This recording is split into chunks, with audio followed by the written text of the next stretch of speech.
দর্শক আসসালামু আলাইকুম, স্বাগত জানাচ্ছি এটেন বাংলার নিয়মিত আয়োজন এটেন বিজনেস অ্যান্ড ফাইন্যান্স থেকে। আমি আছি আপনাদের সাথে করবি জাহান নিতু। আজকে আমরা কথা বলবো দেশি বিদেশি পর্যটকদের নিয়ে, পরিকল্পনা কি, তাদের পর্যটন শিল্পের এখন বর্তমান কি অবস্থা চলছে, এই নিয়ে আমরা কিছু বিস্তারিত আলোচনা করব, যার জন্য আমরা আমাদের এটেন বাংলার স্টুডিওতে দুইজন বিশেষ অতিথিকে আমন্ত্রণ জানিয়েছি। আমি আপনাদের সাথে তাদের পরিচয় করিয়ে দিচ্ছি। আমাদের সাথে আজকে আছেন অতিথি মোহাম্মদ জিয়াউল হক হাওলাদার, জেনারেল ম্যানেজার বাংলাদেশ পর্যটন কর্পোরেশন, এবং আমাদের সাথে আছেন আব্দুস সালাম আরেফ, প্রেসিডেন্ট আটআপ। আপনাদের দুজনকে অনেক অনেক ওয়েলকাম করছি। শুরুতেই আমি আপনার কাছে একটু জানতে চাবো, বাংলাদেশের পর্যটন মৌসুম তো শুরু হয়ে গেছে, বিগত প্রায় ৩-৪ মাস ধরেই চলছে। তো আপনাদের প্রস্তুতি কেমন এবং কেমন অবস্থা যাচ্ছে বর্তমানে? ধন্যবাদ করবি। আপনি যথার্থই বলেছেন, বাংলাদেশের এখন পর্যটন মৌসুম।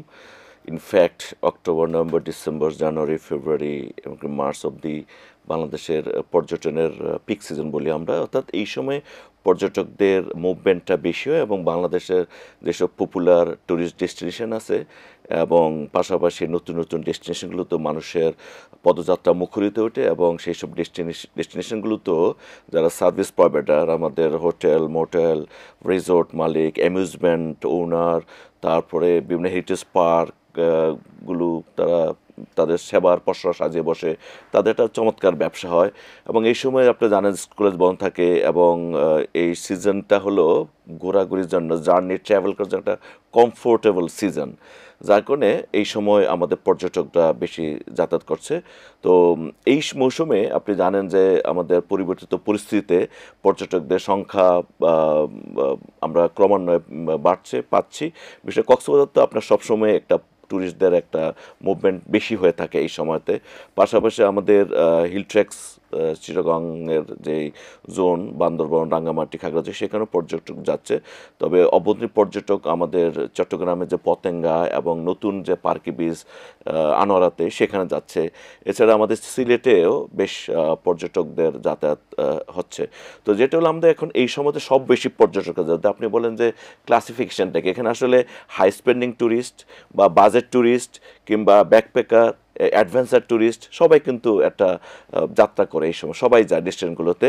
এবং ফ্যামিলি ট্যুরের সংখ্যা খুব বাড়ছে, আসলে বাচ্চাদের নিয়ে বাবা মা যায়, ঘুরতে যায়, কারণ তারা এখন বুঝতে পারছে যে যদি একটা ডেস্টিনেশন যায়, বাচ্চাটা শেখা হয় অনেক কিছু, সে বই পুস্তকে যা শিখে একটা জায়গায় গিয়ে এসে অনেক বেশি শিখে। এই জন্য এই সময়টাকে আমাদের সরকার খুব গুরুত্ব দিচ্ছে, আমাদের মন্ত্রণালয় এই সময়টাকে, যাতে করে পর্যটকরা সর্বোচ্চ মানের সেবা পায় এবং তারা যাতে সেফটি, সিকিউরিটি, তাদের প্রাইভেসি সব সুরক্ষা হয়, সেজন্য একটা কোঅর্ডিনেটেড ওয়েতে আমাদের জেলা প্রশাসন, আমাদের মন্ত্রণালয় এবং আমাদের স্থানীয় যে প্রতিনিধি আছে, সবাই মিলে তারা একটা কালেকটিভ এফোর্ট দিয়ে থাকে। এছাড়াও অন্যান্য সময় পর্যটক যায়, যেমন কক্সবাজার সারা বছরই পর্যটক যায়, তবে সিজনটাকে বেশি আমরা গুরুত্ব দিয়ে থাকি। জি, ধন্যবাদ আপনাকে। আব্দুস সালাম আরেফ, আপনার কাছে একটু জানতে চাই যে বিদেশি এয়ারলাইন্সগুলোর সেবার মানের সাথে আমাদের দেশের এয়ারলাইন্সগুলো পেরে উঠছে না, এর কারণ কি? ধন্যবাদ আপনাকে। বিদেশি এয়ারলাইন্সগুলো আমাদের দেশে মার্কেট শেয়ার তাদের অনেক বেশি, আর আমাদের লোকাল এয়ারলাইন্স বলতে আমরা যেটা বুঝি যে বাংলাদেশ বিমান, সাথে আরও 3টা প্রাইভেট এয়ারলাইন্স আছে। আমাদের কাঙ্ক্ষিতভাবে আমরা সেই লক্ষ্যে যেতে পারিনি, কারণ আমাদের এখানে ইনভেস্টমেন্ট অনেক কম। একটা এয়ারলাইন্সের আপনি বিশ্বের বিভিন্ন দেশে দেখবেন যে 50-এর উপরে এয়ারক্রাফট বা 100, কোনো এয়ারলাইন্স আছে 1000-এর উপরে এয়ারক্রাফট নিয়ে তারা তাদের ব্যবসা পরিচালনা করে। আমাদের ন্যাশনাল ক্যারিয়ারের ফ্লাইটের সংখ্যা হচ্ছে 20 থেকে 22টি, তার ভিতরে লিজ করা আছে 4-5টা। এটা আমরা পিছিয়ে আছি, এখানে ইনভেস্টমেন্ট অনেক কম। আবার টেকনিক্যালি খুব ভালো জ্ঞান রাখে ট্রাভেল ইন্ডাস্ট্রি সম্পর্কে, এই ধরনের এমপ্লয়ি কিন্তু আমাদের দেশে খুব কম। এইটা শুরু থেকেই আমরা কিন্তু এই খাতে ওইভাবে মনোযোগ দেওয়া হয়নি বলে আমার মনে হয়। পাশাপাশি ট্রেনিংয়ের একটা অভাব আছে, যে আন্তর্জাতিক মানে যেইভাবে সেবাটা দেওয়া হচ্ছে বিভিন্ন দেশে, বিভিন্ন এয়ারলাইন্সগুলো দিচ্ছে, আমাদের দেশে সেই ট্রেনিংটা নাই, যে কারণে আমাদের এই সেক্টরটা পিছিয়ে আছে দেশি এয়ারলাইন্সগুলো। তবে আশার বিষয়ও আছে যে প্রাইভেট এয়ারলাইন্সগুলো, বিশেষ করে ইউএস বাংলা, নভোএয়ার, তারা যাত্রা শুরু করার পর থেকে আমাদের কিন্তু সেবার মান আগের থেকে অনেক বেড়েছে, ইনফ্লাইট সার্ভিসে অনেক সেবা বেড়েছে। এটা আস্তে আস্তে কিন্তু বাড়তে থাকবে। তবে এখানে ইনভেস্টমেন্ট যত বাড়বে, সেবার মান এবং জনসাধারণ এটার সুযোগ সুবিধাটা বেশি পাবে। জি, ধন্যবাদ আপনাকে। আপনার কাছে আমি একটু জানতে চাই যে নতুন কোনো পর্যটন গন্তব্য কি আছে বা এসেছে, এবং যদি এসে থাকে তার আপনারা কি কি সুবিধা দিয়ে যাচ্ছেন এবং প্রবর্তনের উদ্যোগ নেওয়া হয়েছে কিভাবে? জি, ধন্যবাদ। মানে এই বিষয়ে আমাদের আরিফ ভাইও একমত হবেন যে জি। আমাদের তরুণরা মূলত নতুন নতুন পর্যটন গন্তব্য তারা ডিসকভার করে, আবিষ্কার করে। বিশেষ করে তারা জানেন যে বিশেষ করে ব্যাকপ্যাকার তারা বিভিন্ন সময় যায়, তারা অতটা মানে হাই স্পেন্ডিং অ্যাক্টিভিটিসে ইনভলভ না, তারা লো বাজেটে যেমন তারা অনেক সময় ট্রেকিং করে, ট্রেলিং করে, করতে গিয়ে দেখা যায় নতুন একটা ডেস্টিনেশন তৈরি হয়। বিশেষ করে আমাদের বান্দরবনের গহীন ভিতরেও একসময় তো হামাম ঝর্ণা আমরা মনে করছি নতুন, সেটা এখন নতুন, এখন আরও বেশি নতুন নতুন ডেস্টিনেশন বান্দরবনে আমরা পাচ্ছি। এছাড়া আমাদের একটু আগে বলছি আমি আনোয়ারা পার্কি বিচ, যেটা হলো চট্টগ্রামের কনক্রিট টানেলের পাশে, সেখানে যাচ্ছে। আচ্ছা। আমাদের যেমন কুয়াকাটার থেকে আমাদের এই আধা ঘন্টা মতো লাগে ফাইবার বোটে করে ফাত্রাসর একটা বন আছে, মানে বলা হয় যে দ্বিতীয় সুন্দরবন, মানে এইটা কিন্তু আবিষ্কার করছে। এছাড়া আমাদের দ্বীপগুলোতে যাচ্ছে, আমাদের মনপুরা, ভোলারের দিকে, এছাড়া আমাদের চর কুকরি মুকরি, এরকম আইল্যান্ড বেসড অ্যাক্টিভিটিসগুলো কিন্তু বাড়ছে বাংলাদেশে। আপনি জানেন যে একমাত্র পাহাড়ি আইল্যান্ড সেটা হলো মহেশখালী। বাংলাদেশে যেমন আরও অন্যান্য দ্বীপ রয়েছে, কিন্তু কোনোটাতে কিন্তু পাহাড় নাই। পাহাড় তো আরো জায়গায় রয়েছে। রয়েছে কিন্তু আইল্যান্ড, আচ্ছা। মানে দ্বীপ। আপনাদের সোনাদি আইল্যান্ড আছে, কুতুবদি আইল্যান্ড আছে, আমাদের চর কুকরিমুকরি আছে, ভোলা আছে, চরপেশা আছে, মনপুরা আছে। কিন্তু মহেশখালীর ইউনিকনেস হলো যে এটা একমাত্র আপনার পাহাড়ি আইল্যান্ড, এবং আমাদের ট্যুর অপারেটররা প্যাকেজ দিয়ে থাকে যে এক খরচে 2 ভ্রমণ কুয়াকাটা সুন্দরবন, অর্থাৎ কুয়াকাটা থেকে আধা ঘন্টা ফাইবার বোটে করে ফাত্রাসর বলে একটা জায়গা আছে আগুনমুখ নদীর একদম মাঝখানে, অসাধারণ একটা অ্যাডভেঞ্চারাস। এবং যখন ফাত্রাসর বনে যায় দেখা যায় তারা মনে হয় সুন্দরবনে প্রবেশ করেছে, একেবারে অবিকল সুন্দরবন। তো যদিও সেন্ট মার্টিন এখন একটা নিষেধাজ্ঞা আমাদের আছে, যেহেতু এটা ইকো বায়োডাইভার্সিটি সুরক্ষার জন্য, এখন আমাদের অল্টারনেটিভ আমাদের নতুন সেটা নিঝুম দ্বীপ, কুতুবদি এমন দ্বীপ, সেখানে আমাদের বাংলা পর্যটন কর্পোরেশন 49 কোটি টাকা ব্যয়ে সেখানে প্রকল্প নিচ্ছে। সেখানে আমরা মনে করি যে ট্যুরিস্ট কনসেন্ট্রেশন এক জায়গা হলে আমাদের ইকোলজিক্যাল বায়োডাইভার্সিটি সমস্যা, এই জন্য যাতে করে ডিসপার্স করা টুরিস্টরা নতুন নতুন দেশে যেতে পারে, এই জন্য এটা আমাদের সরকার দায়িত্ব নতুন নতুন স্টেশনে আমাদের টুরিস্টদেরকে নিয়ে যাওয়া। তো এই পর্যন্ত বাংলাদেশ সরকার 1400 মতো পর্যটন নতুন নতুন আকর্ষণ চিহ্নিত করেছে, সেগুলো একটু ডকুমেন্টেশন নিয়ে আসছে, সেগুলো ছবি সহ ডিটেলস এবং বিভাগবারি করেছে। সেই ডকুমেন্টেশনগুলো বিভিন্ন মন্ত্রণালয়, বিভিন্ন বিভাগ, বিভিন্ন দপ্তরে আমরা প্রেরণ করছি, যাতে করে তাদের পরিকল্পনায় পর্যটন যেন একটা থাকে। আপনার কাছে যদি একটু জানতে চাই যে সিভিল এভিয়েশনের অথরিটি বিমানবন্দরগুলোতে সেবার মান আরো কিভাবে বাড়াতে পারে? আমাদের যেই এয়ারপোর্টগুলো বাংলাদেশে আছে এর ভিতরে 3টা এয়ারপোর্ট হচ্ছে আন্তর্জাতিক ফ্লাইট আসা যাওয়া করে। ঢাকা এয়ারপোর্টই সবচেয়ে বেশি, আর সিলেটে খুবই কম। যেগুলো ইন্টারন্যাশনাল ছিল সেগুলো অনেকগুলো বন্ধ হয়ে গিয়েছে। 1-2টা এয়ারলাইন্স এখন আন্তর্জাতিক ফ্লাইটগুলো পরিচালনা করে। তো এইখানে বিদেশের বিভিন্ন দেশের এয়ারপোর্টের সাথে যদি আমরা ইনফ্রাস্ট্রাকচারকে কম্পেয়ার করি, এটার ডিজাইনকে কম্পেয়ার করি, পাবলিকের জন্য যেই সেবাগুলো প্রয়োজন হয় সেই সেবাগুলো যদি কম্পেয়ার করি, সেগুলো অনেক কিছুই কিন্তু আমাদের এখানে অ্যাবসেন্ট আছে। বিশেষ করে যাত্রীর পরিমাণের সাথে যাত্রীর যে ধারণ ক্ষমতা সেইটা কিন্তু অনেক কম। আমাদের ঢাকা এয়ারপোর্টে যেই পরিমাণ যাত্রী আসা যাওয়া করে তাতে এই টার্মিনাল দিয়ে কিন্তু এখন হয় না। তার উপরে আমাদের রানওয়ে মাত্র একটা, এইটা তো একটা স্বল্পতা আছে। এইখানে রানওয়ে বাড়াতে হবে। টার্মিনাল ভবন আমরা জানি যে 3rd টার্মিনাল আমাদের প্রায় 95% কাজ শেষ হয়ে গেছে, এই বছরে উদ্বোধন হওয়ার কথা। এইখানে আন্তর্জাতিক সবগুলো সেবা নিয়ে আসা হয়েছে। তো এই টার্মিনালটা চালু করলে কিন্তু আমরা আমাদের এই যাত্রী সেবার যে বিষয়টা সেইটা কিন্তু আন্তর্জাতিক মানের হয়ে যাবে। আমাদের ইনফরমেশন ডেস্ক বলেন, এইখানে লাগেজ বেল্ট বলেন বা কার্গো আসা যাওয়ার যেই জায়গাগুলো সেগুলো ডেভেলপ করা দরকার, সেগুলো কিন্তু 3rd টার্মিনালে হয়ে গিয়েছে অলরেডি। বোর্ডিং ব্রিজ বাড়ানো, এবং বোর্ডিং ব্রিজের আবার অনেকগুলো ক্যাটাগরি আছে। ছোট ফ্লাইটের জন্য একরকম, বড় ফ্লাইট বোয়িং বা ড্রিম লাইনারের জন্য সেটা আবার আলাদা। সেগুলো কিন্তু বর্তমান যেই এয়ারপোর্টে আমাদের যেটা, সেটা কিন্তু এখন নাই। 3rd টার্মিনালে সেগুলো করা হয়েছে। তো এইটা 3rd টার্মিনাল হয়ে গেলে, ওপেন হয়ে গেলে আমাদের যাত্রীরা সেবা আরও বেশি পাবে। পাশাপাশি একইভাবে আমাদের চট্টগ্রাম এবং সিলেটের এয়ারপোর্টগুলো টার্মিনাল ভবনগুলোকে আধুনিকায়ন করা দরকার। সেটা হয়ে গেলে আমাদের যাত্রী সেবার মানটা আরও বাড়বে। এই মানে যাত্রীদের সেবার মান বাড়াতে আপনাদের আর কি কি করণীয়, মানে যাত্রীদের আচ্ছা আমি প্রশ্নটা আবার করছি। মানে বলতে চাচ্ছিলাম যে যাত্রীদের চাহিদা অনুযায়ী আপনারা কি যাত্রীদের চাহিদা অনুযায়ী সেবার মানটা দিতে পারছেন? আসলে এই সেবাটা তো প্রোভাইড করে সিভিল এভিয়েশন অথরিটি, ক্যাব, আর হ্যান্ডেলিংটা করে হচ্ছে বাংলাদেশ বিমান এয়ারলাইন্স। তো তারা, আমরা বিভিন্ন সময় তো পত্রপত্রিকাতে, মিডিয়াতে দেখি যে যাত্রীরা সন্তুষ্ট না। এই ক্ষেত্রে বাংলাদেশ বিমানের ফ্লাইট হ্যান্ডেলিংটাকে আরও সুইফট করতে হবে, সেখানে তাদের আরও লোকজন ডিপ্লয় করতে হবে, অভিজ্ঞতা সম্পন্ন লোক দিতে হবে, এবং কাজের প্রতি আগ্রহ এবং আন্তরিকতার সাথে কাজ করা, সেইভাবে তাদেরকে ট্রেন আপ করতে হবে। সাধারণত মানুষের এইখানেই একটা বড় অভিযোগ থাকে যে সার্ভিসটা পাচ্ছে কিন্তু সার্ভিসটা ডিলে, এই ডিলেটা যাতে না হয়। আমরা প্রায় শুনে থাকি যে ফ্লাইট ডিলে হয়, ফ্লাইট ডিলে, সেটা টেকনিক্যাল কারণে হতে পারে, সেটা ডিফারেন্ট ইস্যু, বাট এয়ারপোর্ট এরিয়াতে যে সার্ভিসটা, সেটার কথা আমি বলছি। এইখানে হ্যান্ডেলিং এজেন্ট হিসেবে বাংলাদেশ বিমান শুধুমাত্র এককভাবে এই কাজটা করতেছে। এখানে কোনো কম্পিটিশন নাই, কম্পিটিটর না থাকার কারণে বিমান তাদের মতো করে এই সার্ভিসটা দিয়ে যাচ্ছে। আমার মনে হয় যে যে কোনো সেবার মান উন্নত করতে হলে সেখানে কম্পিটিশন দরকার। অল্প করে হলেও জন্য তো অনেকগুলো ফ্লাইট এখন এসেছে আমরা যতটুকু জানি। হ্যাঁ, গ্রাউন্ড হ্যান্ডেলিং এর কথা বলতেছি। গ্রাউন্ড হ্যান্ডেলিং এজেন্ট তো শুধুমাত্র বাংলাদেশ বিমান, বিদেশি এয়ারলাইন্সের গ্রাউন্ড হ্যান্ডেলিংটাও বাংলাদেশ বিমানই করতেছে। তো এইখানে কম্পিটিশন না থাকার কারণে একচেটিয়া বাজারে বিমান তার মতো করে সেবাটা দিয়ে যাচ্ছে, কিন্তু এটা আধুনিকায়ন হয়নি এবং বিশ্বের সাথে কম্পেয়ার করলে কিন্তু অনেক পিছিয়ে আছে। এই কারণে এখানে একটু কম্পিটিশন যদি হয় তাহলে এটা আসলে আমাদের রাষ্ট্রীয় সিদ্ধান্ত, বাংলাদেশ বিমান দেশীয় এয়ারলাইন্স হিসেবে তাকে ব্যবসা করার একটা সুযোগ দেওয়া, সেই কারণে এটা সম্ভবত করা হয়েছে। আর কোনো এয়ারলাইন্সকে কি গ্রহণ করছে না? এইগুলো এয়ারলাইন্স করে না, গ্রাউন্ড হ্যান্ডেলিং সার্ভিসটা আলাদা কোম্পানি থাকে, তারা করে। তো বাংলাদেশে এটা বাংলাদেশ বিমানই এটা করছে। ও আচ্ছা, জি ধন্যবাদ আপনাকে।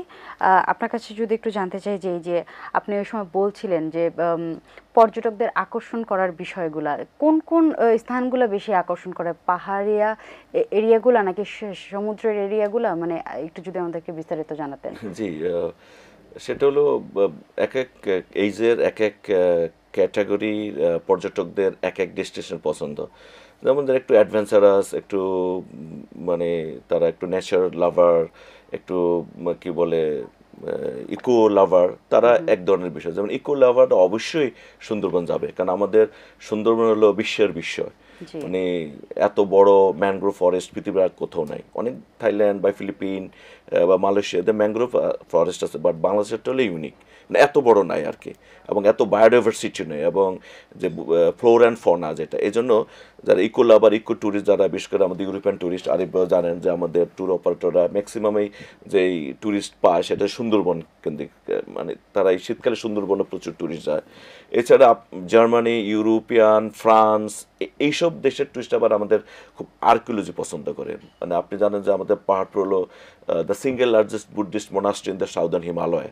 মানে যেমন আপনার ভারতে বিহার আছে, হ্যাঁ বিহারে এরকম আছে, কিন্তু আমাদেরটা হলো সিঙ্গেল লার্জেস্ট এবং এরকম ইউনিকনেস, এবং এটা তো একটা ইউনিভার্সিটি ছিল একসময়, সিট অফ লার্নিং। এই জন্য বিদেশি পর্যটকদের কাছে এই পাহাড়পুরটা খুব আকর্ষণীয়, যারা প্রত্নতত্ন আর্কিওলজি লাভার।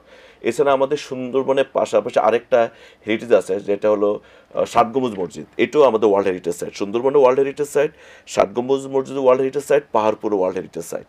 তো তার মধ্যে একটা হলো সুন্দরবনের কাছে বাগেরহাটে, মানে মংলার আগে একটু আগে, সেটা 7 গম্বুজ মসজিদ।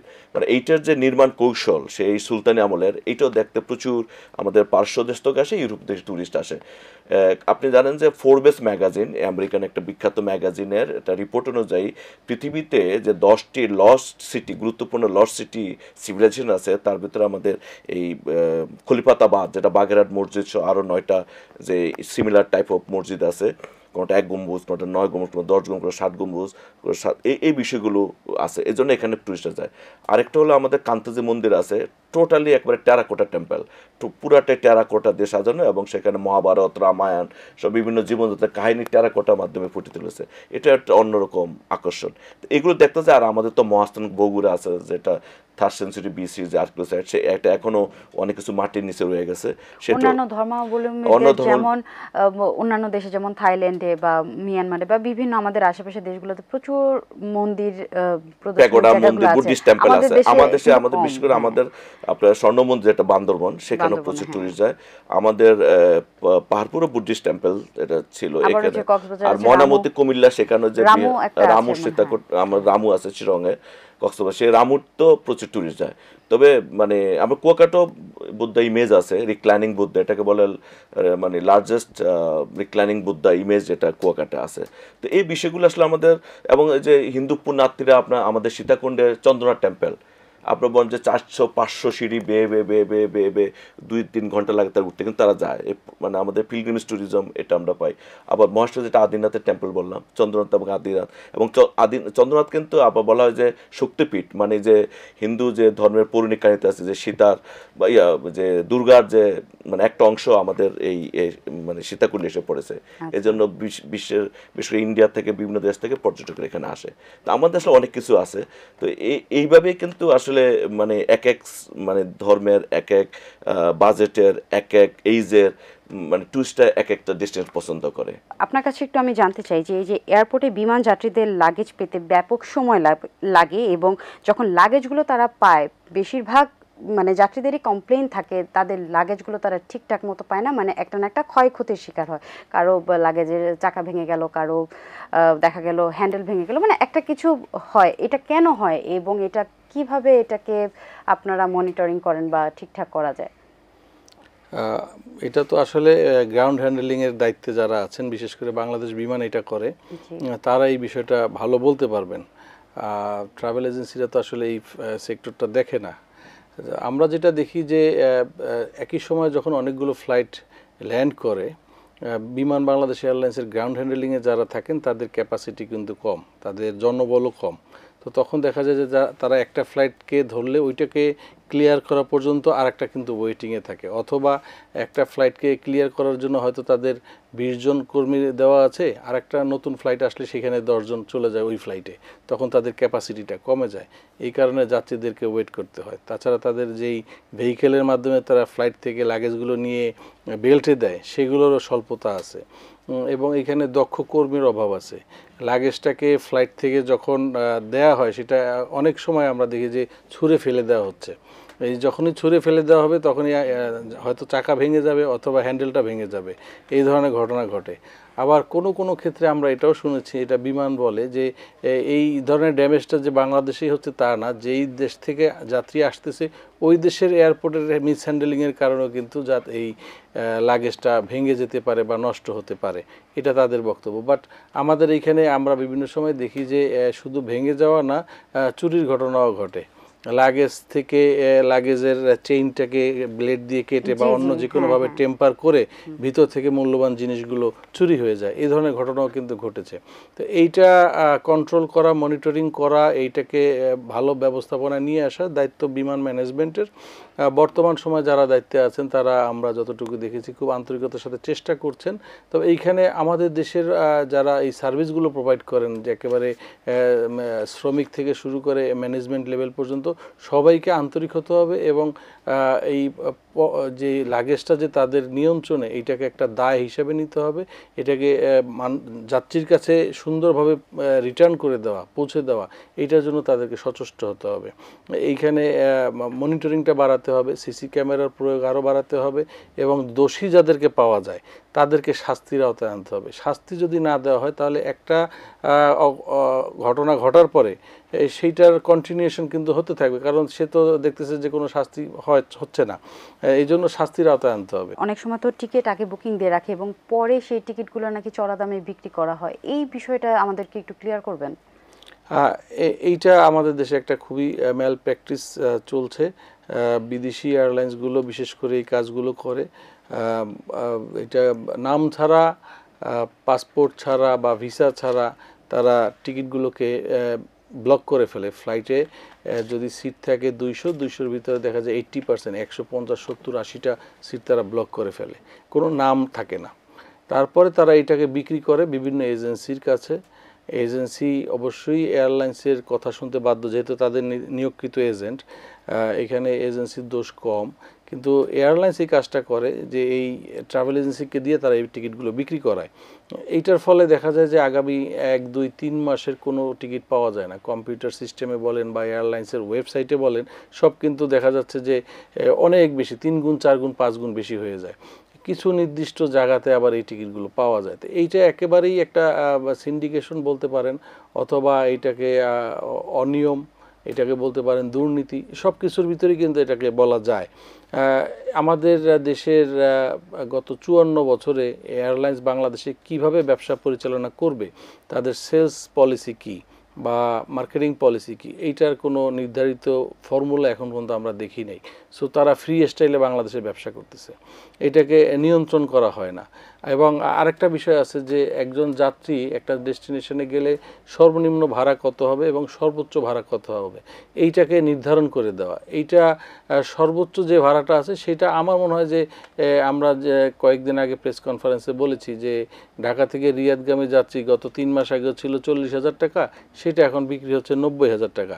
আর কম্পিউটার সিস্টেমে এটা দেওয়া আছে 1,90,000 টাকা দামে। তো এইটা সর্বোচ্চ কত হতে পারে সরকারকে নির্ধারণ করে দেওয়া উচিত।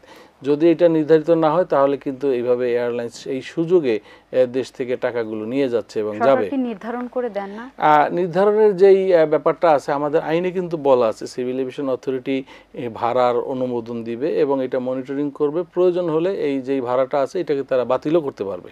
কিন্তু আমরা তাদের পক্ষ থেকে এখন পর্যন্ত এই ধরনের কোনো ইন্টারভেনশন দেখি নাই। এয়ারলাইন্সগুলো তাদের ইচ্ছামতোই পরিচালনা করছে এবং তারা চাচ্ছে যে আরও যত ইচ্ছামতো চালানো যায় সেইভাবে চলা। কিন্তু এইভাবে তো হয় না। আপনার একটা ডেস্টিনেশনে আপনার পিক সিজন অফ থাকে, পিক থাকে, পিক সিজনের সর্বোচ্চ দাম কত হতে পারে সেটা একটু নির্ধারণ করে দেওয়া উচিত। আমাদের দেশের এই যে যারা রেমিটেন্স যোদ্ধা বলা হচ্ছে, শ্রমিক যাত্রী যারা যাচ্ছেন, দেশের অর্থনীতির একটা বড় শক্তি, তাদেরকে যাওয়ার সময় গলা কেটে 40,000 টাকার টিকিট 90,000 টাকা নেওয়া হচ্ছে, এটা সঠিক হচ্ছে না। এটাকে নিয়ন্ত্রণে আনা উচিত। এবং ওমরা যারা যাচ্ছেন, দেশের ধর্মপ্রাণ মানুষ, তাদের ক্ষেত্রেও কিন্তু এই কাজটা হচ্ছে যে টিকিটের দামটা কিভাবে বেশি নেওয়া যায়, কত বেশি নেওয়া যায়। একটা টেন্ডেন্সি থাকে এয়ারলাইন্সের যে এইখান থেকে বেশি প্রফিট করা। তাদের আবার অন্যান্য বক্তব্য আছে, এটা বলে যে ডলার ক্রাইসিসের কারণে অথবা টিকিট আজকে যেটা বিক্রি হচ্ছে তারা রেমিটেন্স করতেছেন 6 মাস পরে, এই কারণে ডলারের দাম বেড়ে যাচ্ছে, কস্ট অফ ফান্ড বেড়ে যাচ্ছে, এগুলো আছে। কিন্তু সবচেয়ে বড় যে বিষয়টা সেটা হচ্ছে সদিচ্ছার একটা অভাব। এয়ারলাইন্সের মধ্যে এই ধরনের ইচ্ছা নাই যে দেশের জনগণ কম টাকায় টিকিট পাবে বা তারা বিক্রি করবে। আমাদের বাজেট এয়ারলাইন্স বাংলাদেশ থেকে অপারেট করে অনেকগুলো এয়ারলাইন্স। বাজেট এয়ারলাইন্স বলতেই আমরা বুঝি যে টিকিটের দামটা কম হবে, কারণ তারা অনেকগুলো সেবা এখানে দেয় না। লাগেজের জন্য আলাদা পেমেন্ট করতে হয়, ইন ফ্লাইটে তাদের খাবার কিনে নিতে হবে অথবা কোনো খাবার তারা দিবে না, এই ধরনের সিটগুলো একটু চাপা থাকে, ন্যারো থাকে, এই ধরনের অনেক কিছু তাদের কঠিন কন্ডিশন থাকে। টিকিট করলে টিকিটটা ডেট চেঞ্জ করা যায় না বা রিফান্ড করা যায় না, অনেক কিছু থাকে। তো তাদের বাংলাদেশে অপারেশনের আগে তাদের বক্তব্য ছিল যে আমরা কম দামে টিকিটগুলো দিব, এই জন্য আমাদের এই সেবাগুলো থাকবে না। কিন্তু বাস্তবতা হচ্ছে ভিন্ন। বাস্তবতা হচ্ছে যে লিগেসি এয়ারলাইন্সগুলো যেই ভাড়া নিচ্ছে, বাজেট এয়ারলাইন্সগুলো সেই ভাড়া নিচ্ছে, ক্ষেত্র বিশেষে তার থেকেও বেশি দিচ্ছে। তো এইটাকে আরো শক্ত মনিটরিং করা দরকার। প্রশাসনের কাছে আপনাদের দাবি দেওয়া, আমরা অনেকগুলো দাবি সরকারের কাছে জানিয়েছি। এই যে নাম ছাড়া টিকিট বুকিং করা, এটা অবশ্যই বন্ধ করতে হবে, নাহলে এই ট্রেড থেকে সিন্ডিকেশন বন্ধ করা সম্ভব হবে না। আপনার কাছে একটু জানতে চাবো যে বিদেশি বিনিয়োগকারীদেরকে আকৃষ্ট করা যায় কিভাবে আমাদের এই ট্যুরিজম সেক্টরে? জি, এটা খুবই ইম্পর্টেন্ট বিষয় যে বিদেশি বিনিয়োগের জন্য আমরা বিভিন্নভাবে বিভিন্ন সময়ে উদ্যোগ গ্রহণ করছি, বিভিন্ন অফার দিয়ে আসছি, এমনকি এনবিআরের সাথেও আমরা বসছি যাতে করে বিদেশি বিনিয়োগ যারা বিনিয়োগকারী এসে যেন অন্যান্য শিল্পের যে সুবিধাটা পায় বিনিয়োগ করলে, যেটা পর্যটন শিল্প যেন সেই সুবিধাগুলো দিয়ে থাকে। তবে আমাদের কাছে আমরা আমাদের বিভিন্ন ভ্যাকেন্ট ল্যান্ড, যেমন আমাদের কক্সবাজার, খুলনা, বরিশাল, বিভিন্ন জায়গায় যে পর্যটনের জন্য যে ভ্যাকেন্ট ল্যান্ডগুলো আছে সেগুলো আমরা বিদেশি বিনিয়োগ আকৃষ্ট করার জন্য বাংলাদেশ ইনভেস্টমেন্ট ডেভেলপমেন্ট অথরিটি, যেটাকে বিডা বলি, সেই বিডার সাথে আমাদের বিভিন্ন সময় মিটিং হয় এবং আমরা আমাদের বিভিন্ন কনসেপ্ট পেপার বানিয়ে পাঠাচ্ছি, যাতে করে বিডার মাধ্যমে বিভিন্ন মিশনগুলোতে যায়। এবং আপনি জানেন যে বিডাতে অনেক সময় বিভিন্ন বিদেশি যে ইনভেস্টররা যোগাযোগ করে, সেখানে আমাদের একটা মিটিং হয়। এছাড়া আমাদের মন্ত্রণালয়তে আমরা বিভিন্ন সময় যেমন বিশেষ করে মিডল ইস্টে সৌদি আরব বা আরব এমিরেটস, এমনকি এখন আপনি জানেন যে আমাদের সিঙ্গাপুরও এখানে ইনভেস্ট করতে আগ্রহ প্রকাশ করছে, কোরিয়া আগ্রহ প্রকাশ করছে। এরা মূলত এক্সক্লুসিভ ট্যুরিস্ট জোনগুলোতে প্রেফার করছে, কারণ এক্সক্লুসিভ ট্যুরিস্ট জোনগুলো যেমন আমাদের সাবরাং, আমাদের কক্সবাজার একবারে last tip of Cox's Bazar Bangladesh, যেটা বলে কক্সবাজার, ইনানি, শাহপুরের দ্বীপ, টেকনাফ, আপনার এটাকে বলা হয় শাহপুরের দ্বীপ আর কি, টেকনাফে। সেখানে 1700 একর জমি আছে, সেখানে আমাদের ইনভেস্টমেন্ট জন্য আমরা ট্রাই করছি। সিঙ্গাপুর আগ্রহ প্রকাশ করছে এবং আমাদের যেমন বিশেষ করে আমাদের সাতক্ষীরা, বাগেরহাট, খুলনা, যেটা হলো সুন্দরবনের ফেরিতে ইকোট্যুরিজম হবে এনভায়রনমেন্ট ফ্রেন্ডলি, বাট মূল ফেসিলিটিসগুলো হবে শহরে। বিশেষ করে সাতক্ষীরা, যেমন আপনি যেটা একটু আগে বলেছি যে বাগের যে ষাট গম্বুজ মসজিদ আছে, সেখানে অলরেডি সেখানে পর্যটন ফেসিলিটিস তৈরি হচ্ছে, সেখানে বিদেশি ইনভেস্টমেন্টের জন্য আমরা কথা বলছি। এছাড়া আপনি জানেন বরিশাল আমাদের বিভাগীয় শহর, সেখানে নৌ পর্যটন উন্নয়ন এবং সেখানে কিন্তু বিভিন্ন ধরনের ট্যুরিস্টের চাহিদা বাড়ছে, কারণ ট্যুরিস্টরা কুয়াকাটা যায়, বরিশালে তারা নাইট হোল্ড করতে চায়। এছাড়া আমাদের খুলনা মূলত যারা বিদেশি ট্যুরিস্ট, যারা ওভার নাইট স্টে করে সুন্দরবনের ভিতরে জাহাজে, তারা কিন্তু খুলনা থেকে ওঠে। খুলনা কিন্তু আমাদের আন্তর্জাতিক মানের কিছু সুবিধা তৈরি করার জন্য খুলনা মুজগনিতে জায়গা আছে, সেখানে আমরা বলছি সেখানে বিনিয়োগ করার জন্য।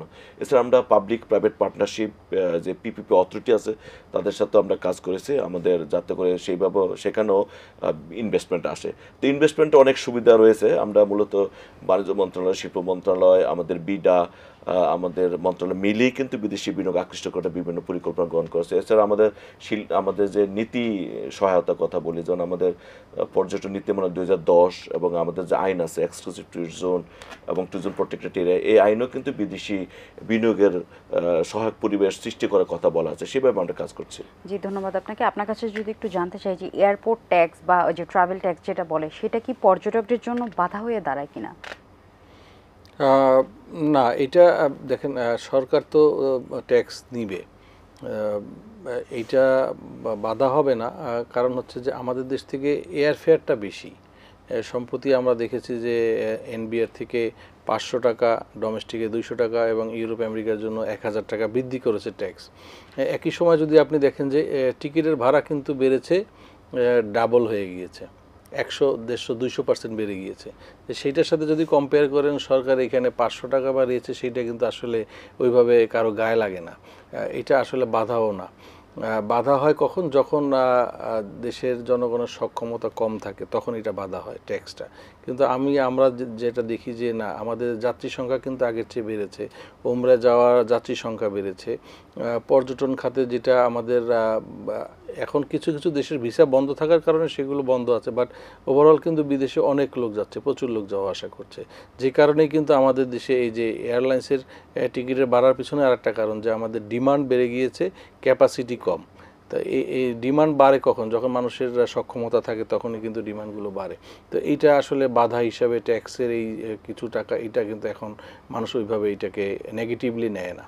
এই যে বিদেশি পর্যটকদের নিয়ে আপনাদের আটাবে কোনো বিশেষ পরিকল্পনা আছে কিনা?